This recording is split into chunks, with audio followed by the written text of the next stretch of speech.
Hello, my name is Sergio Pereira and I work with Winning Appliances. I've been a chef for 25 years and I've worked all over the world, France, Japan, Spain, and I've worked at some fine dining establishments as well as working with clients, entertainers, musicians, and all sorts of people, helping them define a new lifestyle and a new way of cooking. Today I'm joined by the healthy chef Teresa Cutter, who's going to show us a beautiful French crepe recipe.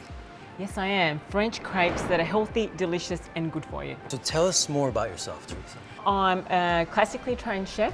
I'm also a personal trainer and a nutritionist. So I pretty much combine the whole three systems into teaching people how to cook healthy, how to eat healthy, and how to live a better life, basically, and focus on simplicity. So the main thing about the Healthy Chef and what we do is we keep it simple, we keep it fresh, and we teach people to make it themselves. It doesn't have to be expensive. It's healthy, it's delicious, it's good for you.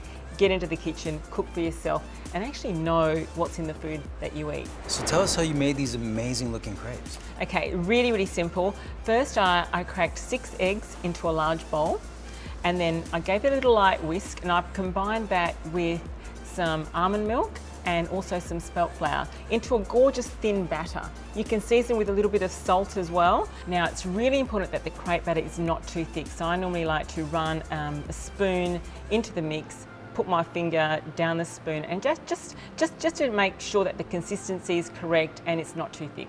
Once the batter is ready, it's really important you have a really hot pan. So put it over a high heat, let the pan get nice and hot. I like to drizzle in just a tiny bit of olive oil. So you only need a little bit drizzled into the pan of crepe batter, and making sure that the whole pan is completely covered in the crepe mix. Then pretty much all you do is wait a minute or so until the crepes are cooked completely underneath. You can use your fingers to flip it over and cook the other side, and the other side should only take around 30 seconds. As soon as the crepes are cooked, you just slide the lovely gorgeous crepes from your non-stick pan onto a serving plate, and you continue cooking the crepe mix until all the crepe mix is used up. Once you have the basic gorgeous crepes made, that's when you can plate it up into a sweet or savoury option. I've pretty much done mine here with blueberries, a Greek style yogurt, and a little bee pollen and honey. And as a savoury option, it's pretty cool. I've just done some smashed avocado, some goat's feta, some lovely ripe cherry tomatoes, some lemon juice, a bit of sea salt, and a drizzle of olive oil. Delicious. Thank you so much, Teresa, for joining us and sharing this recipe. And make sure to go onto the website and download the full recipe.